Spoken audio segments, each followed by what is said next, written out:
Hey guys, really excited. About to hop on with my man Kevin to do a live stream. He is a polarity coach. He helps people to sort through their masculine and feminine dynamics within relationships and within themselves. Hi, Dr. Lana. Good to see you. Hope to see you soon, friend. And yeah, I'm going to be diving deep on how the attributes of embodiment kind of overlap with his specialities. So what we're calling this is how to embody your polarity. And it's going to be highly fascinating as we drop into the physical codes behind these archetypical patterns of the masculine and feminine. There's so much we could get into, so much I've been diving deep into. And we're going to set it off as soon as Kevin hops on the live stream here. There he is. My man is in the room. Let's get this fire bringing to the people. Boom, boom, boom. So yeah, any second now, there'll be a request sent my way. And always the hardest part for me is being patient because I want to start dropping these codes immediately. And we'll get right into it as soon as we get Kevin on this top-bottom screen situation here.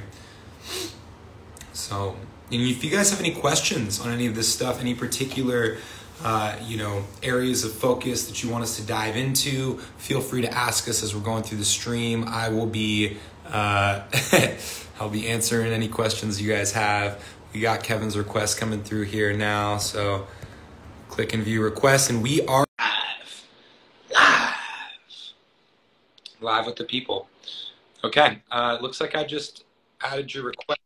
There he is, Kevin. Good morning, my brother. Hello, hello, hello. What's good, brother? Good evening from Ubud. How are you? Where are you right now? I'm in Bali, in Ubud. Bali, beautiful, man. Beautiful. Ani is also out there as well at the moment. It looks like such a beautiful place. I've been seeing his journey and just marveling at the jungle that place seems to be. Yeah, man, it's full on. You haven't been out here before? Never been to Bali, no, but it will come in the future for sure. You would love it, yeah.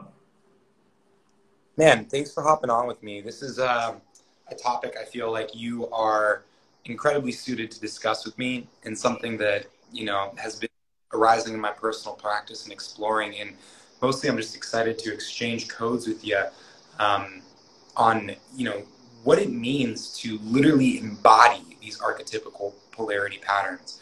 And before we just get into it, I just want to say, I see you on all the awesome content you've been posting and really just bringing value to so many people across so many platforms. So thank you for hopping on with me today.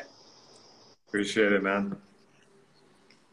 We haven't really dropped in, even though we've been in the Austin crew. So I'm excited to get to know more about your style as well.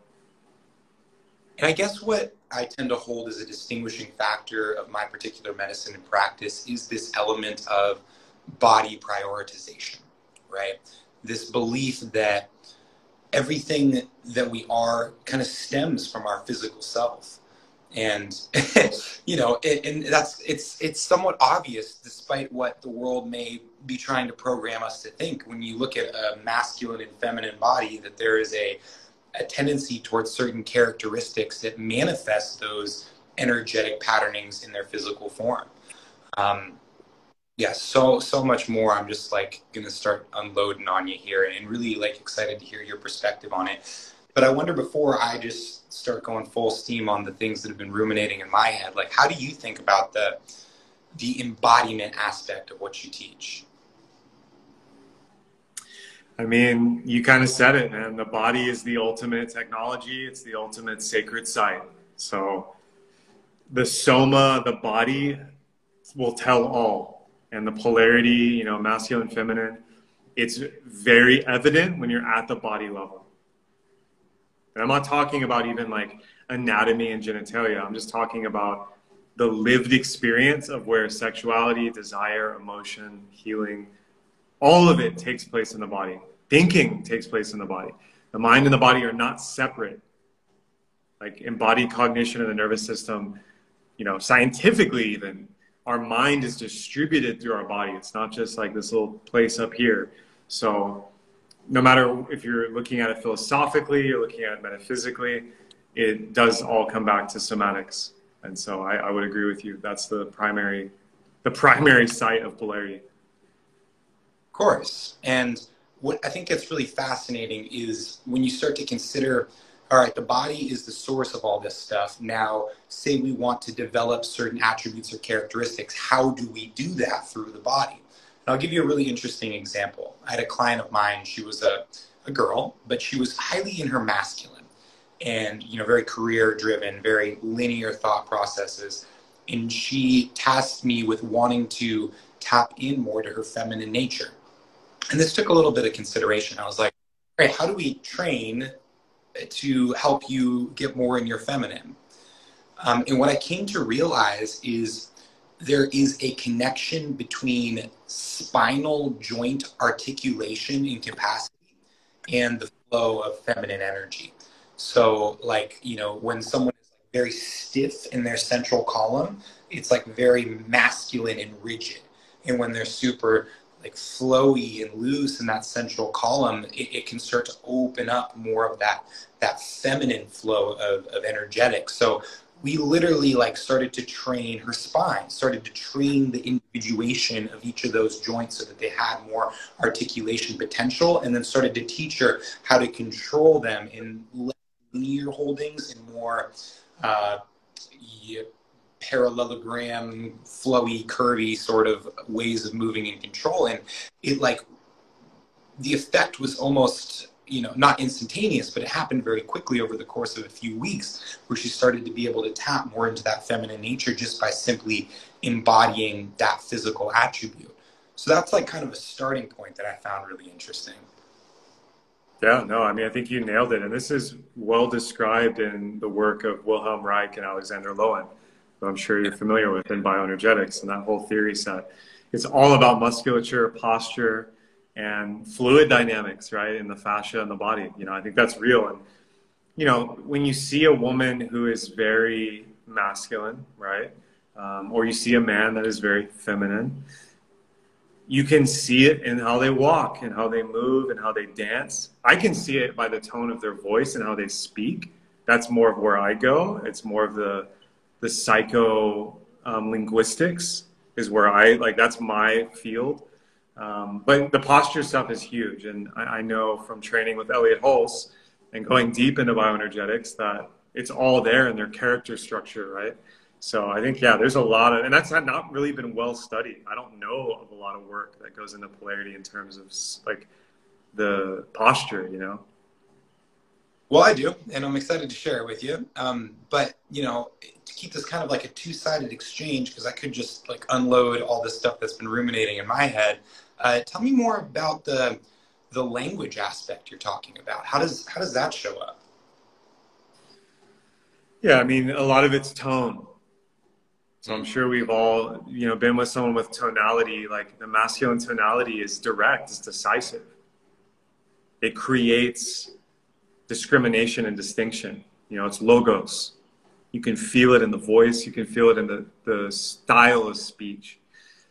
Feminine tonality is eros. It's much more feeling, sensation, emotional tone. It can be more, there's more life force in it, and we've all heard the voice of a woman where it's it'll just melt you because its ability to open the field and change it in the moment of filling it with energy.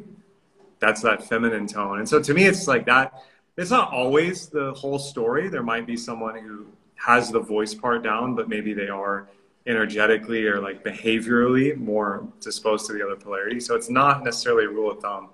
But it's just something interesting I've trained myself to notice a lot. So what comes up for me when you're saying that is there is this pitch element, right? Where the feminine voice tends to be a little bit more higher up here, and the masculine archetypically is a little bit more low and deep. And then bringing that into the embodied aspect, and I don't know how true this is, but this is the direction my mind is going. I know that deeper tones resonate with lower aspects of the body, right? And higher tones tend to resonate more with our upper portion. For example, if we vibrate with the really deep, we're going to feel it down in our root. And if we vibrate with the we're going to feel it more up in our crown. And it tends to be typically that this feminine linguistic pattern is more in that higher upper echelon of frequency vibration.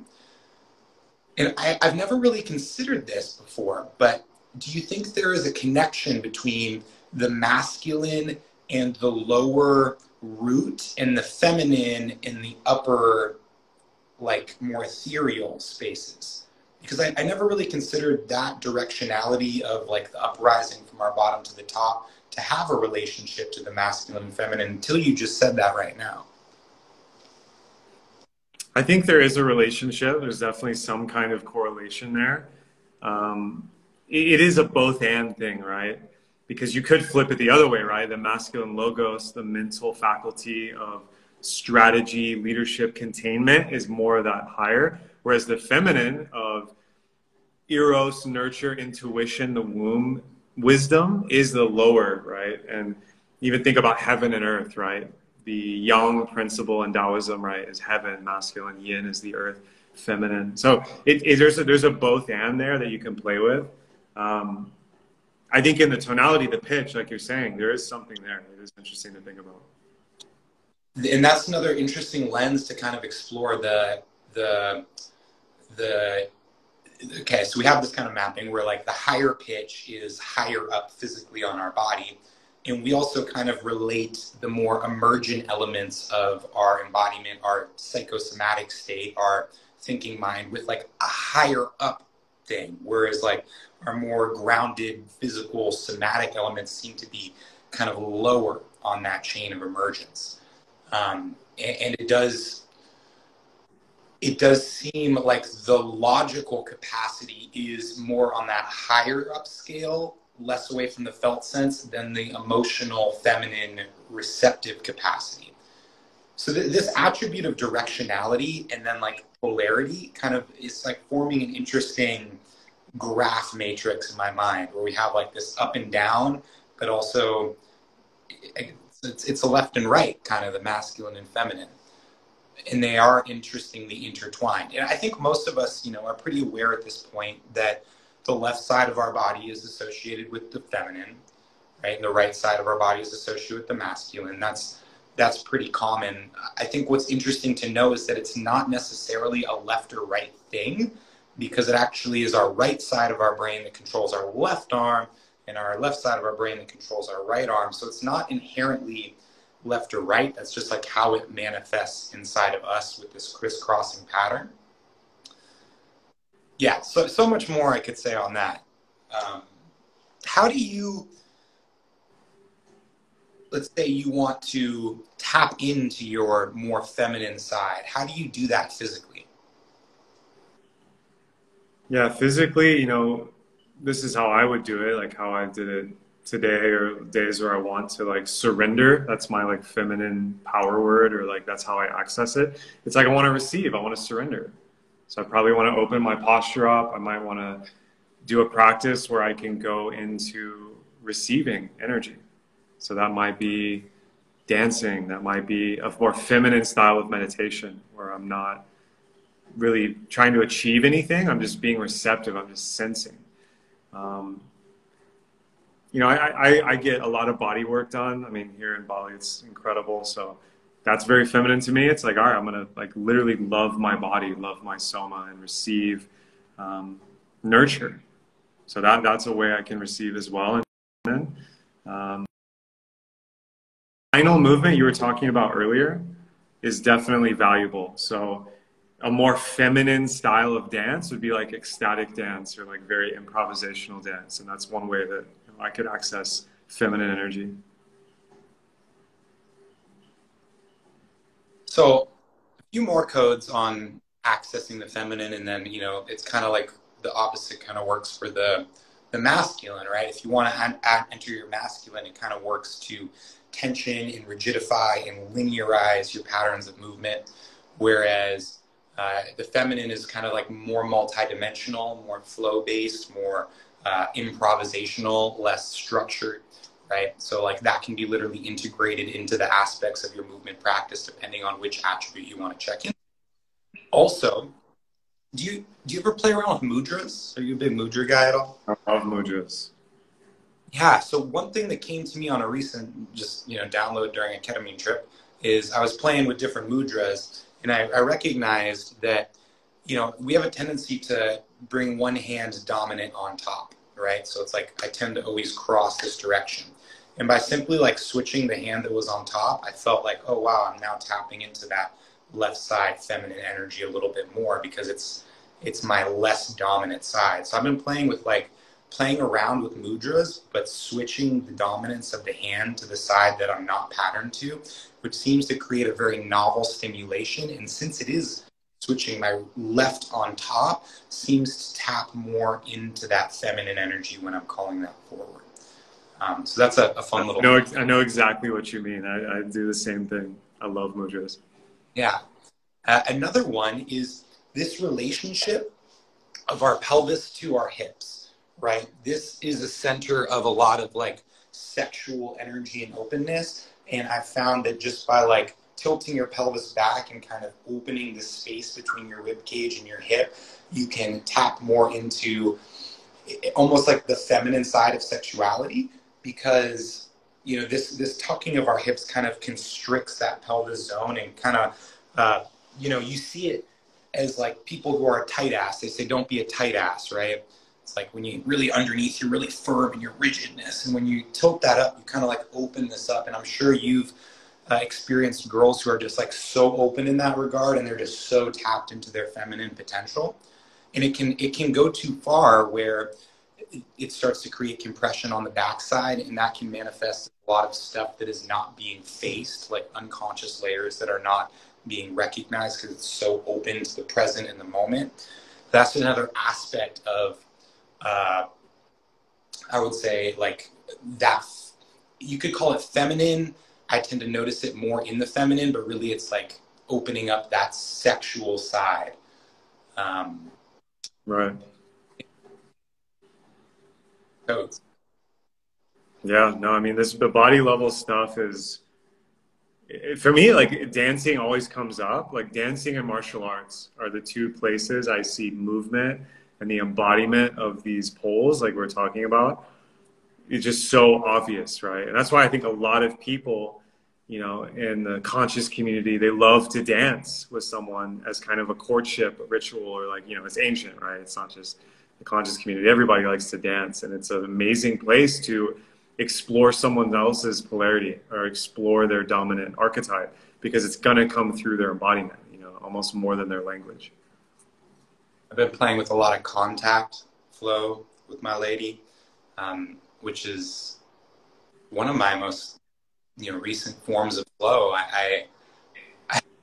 I flow with objects quite a bit, whether it's a mace or something else. Like I like to, or just my body. But actually having a partner that can now become like an object of flow, and it's not an object because it's a relationship, but it is like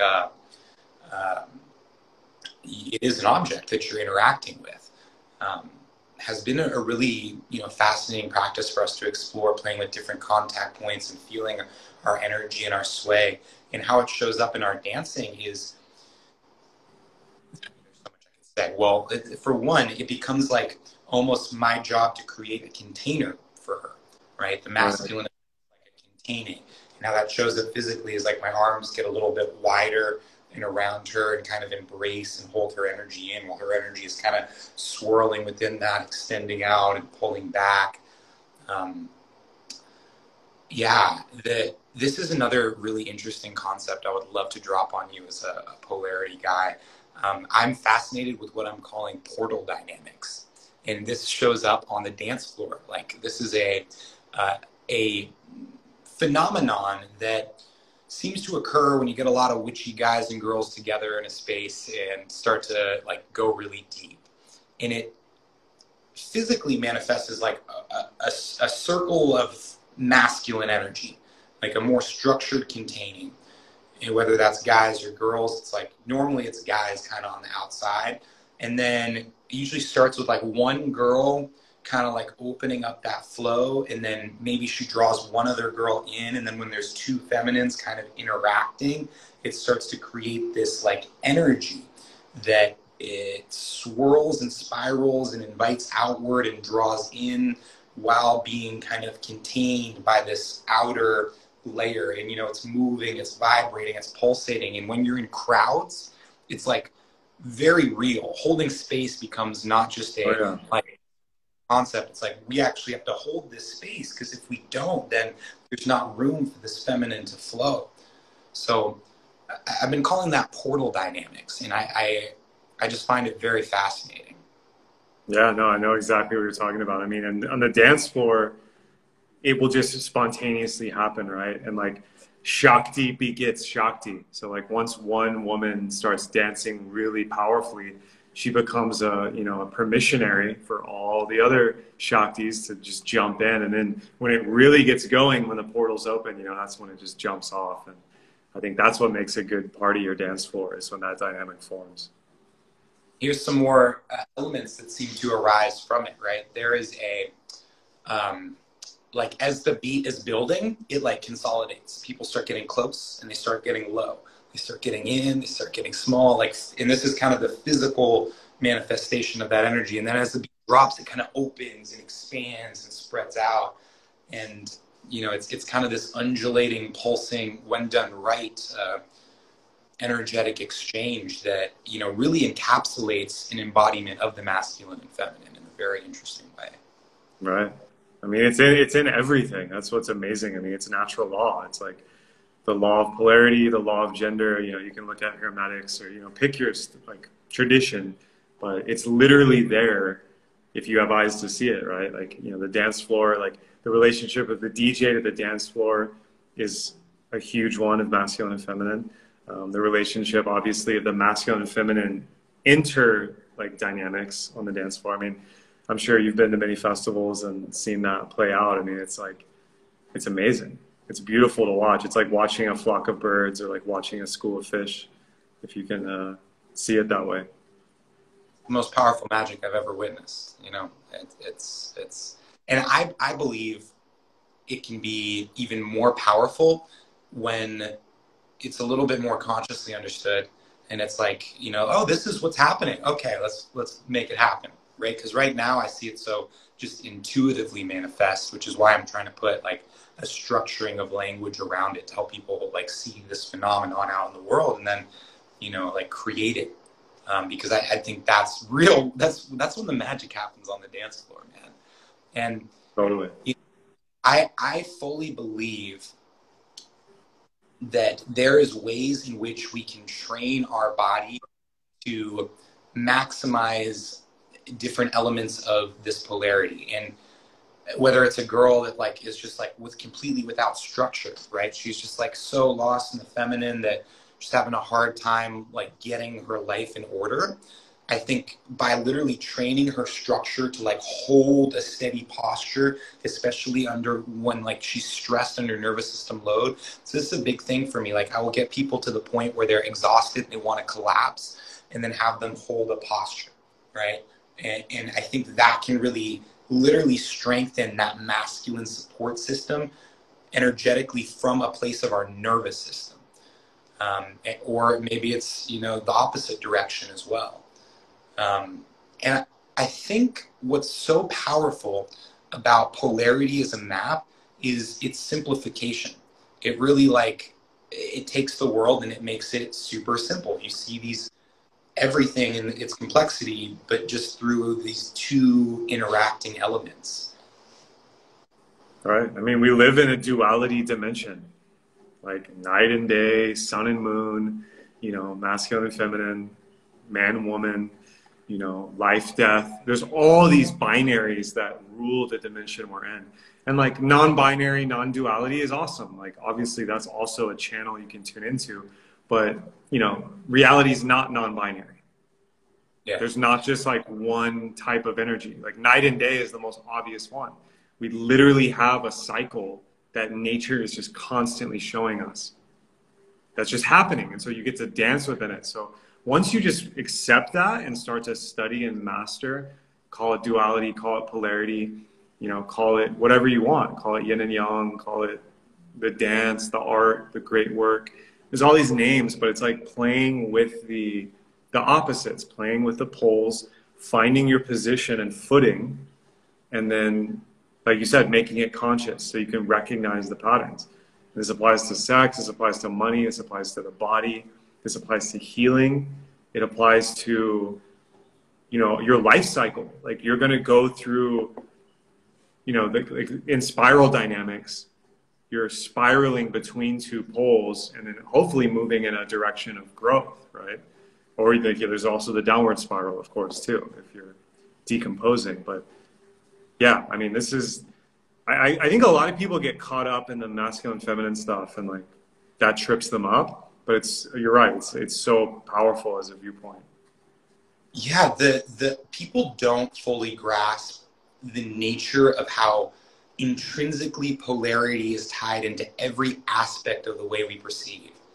And I think one of the most important keys in starting to navigate this is to recognize that polarity is directional, it's not oppositional, right? So it's like hot and cold are not opposites of each other, they're just different directions on the spectrum. Here and there is different directions, and we see everything through this, whether it's good and bad, or whether it's trying to think of some good examples. Let's say, it's really inherent into the way that we view everything, because anything that you see is only known relative to its opposite pole. So if I say this is good, it's only good because there is a bad on the other side. If I say that that's sexy, the only reason I know that's sexy is because there's another pole that it can be relatively compared to. And without that relativity that the polarity within our brain allows, we don't have any sort of like scale of judgment for anything. And there's no discernment whatsoever. So it's like metaphysically tied into every aspect of actuality. So it's really interesting to think about it beyond just the masculine and feminine and just polarity in general. Yeah, I mean, it's a nice idea to go non-dual and go into like a transcendent dimension where polarity collapses, which definitely is real, right? You can get there through many altered states, but that's not your day-to-day. That's not the lived reality. Like, good luck with maintaining that. It's not going to happen. There's nowhere to go. Right. Nowhere to go when all is one, right? And Ram Dass has a great quote that I think really sums this up, where he says, the one becomes the two so that it may go away from itself and look back at itself to know itself, right? And this is an aspect of, you know, diving deep into this study that I've been doing for this book that is driving me a little bit cuckoo, as can happen anytime you're going really, really deep into something, is this recognition that embodiment in one sense is a unification process. It's like, you know, if you cut off your finger, it's no longer part of your body. It needs to be unified into this whole. If you spit, it's no longer part of your body. If your cells try to individuate, right, they're no longer in a collected self. And the boundary of that unification is our self-awareness, which in itself is kind of like a division. So it's like this line of like, I'm here and that's out there. When in actuality, everything is like a giant unification, but our mind sees it in terms of cause and effect to better understand and have more use and actionability in it. So the fascinating aspect of that to me is the only way we can really know ourselves is by almost tricking ourselves into lying to ourselves. And what I mean by that is like a very simple example. I can't intuitively always feel everything that's within me. I am like very limited in my sense of ability to sense. Like someone might need to look at me from behind and be like, hey man, you're slouching. And then all of a sudden this external reference point helped me to know myself a little better. So this division between me and something that really is me separating now helped me to know myself better. And you see how I'm kind of going a little bit cuckoo with it. It kind of I mean, life happens in relationship. Like you can't see your own eyes, right? Or bite your own teeth. It's like there's a self-referencing that is limited. Even though the paradox is, yeah, like you said, like everything is connected. even on a quantum, like mechanical, physical level, all matter is energy that's just connected. And science doesn't really understand how. One theory is that all protons are micro black holes to all other protons, like wormholes. There's crazy shit in quantum mechanics and the mathematics. But if you've had an altered state experience through breath work or through plants or whatever, you can directly experience that. Or in deep lovemaking, you can experience that. Life happens in relationships. So I think relationship is the ultimate growth path. Obviously, romantic relationship is super powerful, but the family relationship, brotherhood, sisterhood relationship, these are all pathways of growth and self-knowledge. And it's impossible to get through life without them. You can go into a cave and be a monk or go in the jungle and disappear, but very few humans have chosen that path. It is a path, but it's not one that I think most of us are on. Which is why, it's the niche that you're in I find so fascinating, because polarity is everything we perceive, but it shows up more interestingly in our relationships with others, and in that masculine and feminine dynamic. I wonder how often, because I imagine a lot of what you're doing is like helping people in relationships kind of come into an equilibrium within these energies. How often do you recommend somebody who's maybe trying to hold that masculine space more to be still and be tall through their crown and not fidget, and that element of being in their masculine, how it shows up in their physical and the way they're relating? Is that something you touch on? 100%. I mean, I resonate a lot with a stoic philosophy and bearing, whatever you want to call that. Use the classic Greek stoicism, but it's really beyond that. It's the masculine ability, like you said, to be tall in posture, but energetically just be super solid and not fidget or come off center too quickly, and just hold the energy, observe. When you're in a straight spine and mentally you're in a straight alignment, which means you're focusing. The energy is coming inward and it's directed. I mean, it's extremely powerful. And what you also find in the romantic situation is that women crave that because they can feel the masculine edge and they feel his presence and his single focus. It's extremely powerful. It's phallic. It's literally phallic energy. And that's so fascinating how it shows up in that way within our sexual organs. It's amazing that anybody can deny it so blatantly in front of them. And, you do a great job of this, man. Just even in this conversation, I feel your centeredness, and I also recognize my excited, jubilant energy going in all directions, kind of mirrored back in your stoic centeredness. And it's something that when I'm relating and when I'm embody in relationship, I'm more aware of, but I definitely have some room for embodying there and learning how to take this energy and find that center point to it is a deepening practice for myself. So I appreciate you as a mirror, man. It's cool to see. Likewise, brother. I mean, if you spot it, you got it. I know exactly that jubilant energy I also have, just like you also have the it's a mixed bag, right? It's just how it plays out in a dynamic. Yeah, man. Okay, codes. Let's try to do some rapid fire codes for people before we log on. And just thank you so much for taking the time. I love how open you've been with your time and sharing with people. Wow, you're so still. I thought you were frozen there for a second. Appreciate it, Kevin.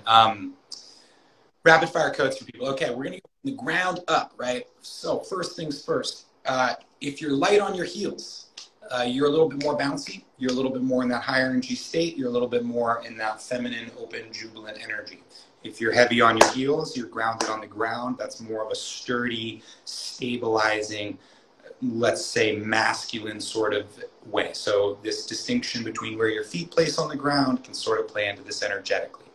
If your knees are locked out, you are going to be very stiff and rigid and somewhat avoidant with your energy, and you're going to be ungrounded in a sense, right? So this is a phenomenon I've noticed. A lot of girls stand with their knees locked out. And for the longest time, I was trying to figure out, why is it that girls stand with their knees locked out? And my current theory is that it's a pattern of awareness avoidance. It's a way to send your awareness outside of yourself when you don't feel safe, right? Because it like disconnects you from yourself, and it's a protective mechanism. So by getting a little grounding of your knees, a little bend of your knees, you can come back into yourself a little deeper. The relationship of your pelvis and your hips. When your hips are tilted forward and that spine is open, it's going to open up the sexual energy. Let's call it the more feminine side, because it's more receptive, right? You're exposing your vital organs to the world. And when the hips are tucked under, that's going to tap into more of that like hard ass, masculine, rigid sort of persona, because it actually stiffens up the curvature of the spine. Wait, right? Directly connects to that. And here's another phenomenon I've noticed is witchy channel girls, they tend to do like this shit with their hands. They're like, so there's something to do with like channeling through the feminine, with the way that we manipulate our mudras. So our fingers are the way that we interact with the world. If you are gripping onto things very strong, you may be holding on to like a masculine force element. Whereas if you can allow a little bit of flow and manipulation to the fingers of the way that you interact with the world, that may tap you more into the feminine. So those are some quick rapid fire codes on embodying polarity. Yeah, man. I love it. I mean, the like extremes I'm seeing are, you know, the feminine is like, think of like belly dancing or very spinal flow, hip flow movements, like in terms of like a dance. You want to go full masculine, you do the haka, right? It's very like, it stomps, it strikes, it's expressive, and it's like boom, it has impact. So there's, those are like the extremes I'm seeing in terms of like the embodiment. They both have like huge aspects of masculine and feminine. Yeah. And I think what's going to be an interesting thing that I would invite you to explore with working with your clients is how you can take these physical awarenesses and maybe use them as a way to help people overcome what they might be facing in relationships. So like maybe you have a partner and maybe this is something you're already doing, but it's just an idea that's coming to mind. Like sit with your partner and like, all right, you're going to hold stillness. She's going to let herself flow and move. And that might be like a really rapid fire way to bypass the thinking about it and the feeling about it and get right into the physical somatic sense of it. And I truly believe we're only scratching the surface of this stuff. But yeah, thank you for hopping on and exploring this with me, man. Yeah, appreciate you, bro. I mean, those kind of practices in Tantra or bioenergetics are incredible. It's like nonverbal spaces where you literally enact the polarity or the archetypes. And that's something I personally love to do with my partner, but also like with clients. Like this is the creme de la creme. That's the ultimate embodiment practice. The words come later. The words are great. We can word about stuff all we want. But one more question before we go. How often, or I'm just curious in like the way that you're coaching and relating people, do you have the female practice holding a masculine energy while the man practices holding like a feminine energy? Is that something that's like even explored often? Because it might seem kind of counterintuitive to what works well in relationship dynamics, but it's like we're taking what we're expecting and kind of flipping it on its head. And I just wonder what would be the effects of that? Like curious about that. I mean, it's definitely it's more uncommon and it's more advanced because your contra polarity or your counter polarity, whatever you want to call it, you know, anima, animus is what Jung called them. Like you have the opposite internal energetic. So if you're very masculine dominant, the unconscious will have like a feminine aspect and vice versa. And this is well studied, and you know, there's a lot of different ways to relate to it. But for a couple that's been together for a while, like most people don't need this because they just need to embody more of their dominant polarity, right? They don't need to like fuck around with their counter polarity. They need to own their dominant one. So most people, I wouldn't recommend this. But if you're in a long-term partnership or you are on a solo journey and you're quite advanced and you know that you're masculine or feminine and you embody that, you know, most of the time, maybe 80-20 rule is what I recommend. then the counter polarity can be super fruitful. In a relationship, it's extremely fruitful because what it'll do is it'll create a pattern where vulnerability and intimacy are just, it's so available because you're actually just able to see each other in that other energy and experience it. Now, you probably won't want to hang out there, but in terms of a ritual and experience, a deep, intimate encounter, very powerful. Yeah, I could see that being such a pattern breaker, such a like novelty, such a flip of polarity that it could be very interesting to explore. I think I will kind of dive into that with my partner a little bit because and I also hear what you're saying about it's like, you know, that's the 80/20 rule is probably not going to work as uh, a long-term practice, but as a deep ritual, I think that could be very fascinating to explore. Um, Yeah, Thank you. 100%. Enjoy your magical Bali Wonderland, and yeah, just keep doing what you're doing. I really appreciate the magic you're bringing to the world. Thank you, brother. Likewise, I'll see you back in Austin, hopefully in a month or two. Let's open some portals, man. Let's open some portals. Bye, Right brother. on. Good night.